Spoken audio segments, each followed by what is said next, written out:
Barrister Sumanta, Eid Afridi, আরাজ করিম সহ দেশের অনেক মানবিক ব্যক্তি আছে যারা এই আন্দোলনে না আসার কারণে তাদেরকে দালাল বলা হয়েছে, অনেক কটূক্তি করা হয়েছে। তারা দেশে কোনো জায়গায় দুর্যোগ, বন্যা বা পানি হইলে তারা তাদের টিম নিয়ে তারা সাহায্যের জন্য চলে যেত।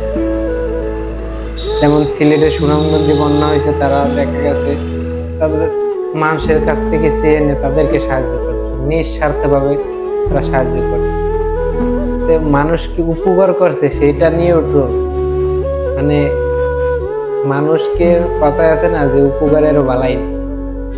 তো এখন তো বন্যা চলতে আছে, এখন ফেনী, কুমিল্লায় মানুষ অনেক অসহায় আছে, বন্যায় অনেক পানি হয়ে গেছে, ঘর বাড়ি ডুবে গেছে। এখন তোমরা মেধাবীরা কোথায়, যারা এদেরকে দালাল বলছে? এখন তোমরা যাও তাদেরকে সাহায্য করো। দেশে সাধারণ ছাত্রদেরকে ব্যবহার করিয়া এখন তোমরা নিজেরাই সরকার হয়ে গেছে।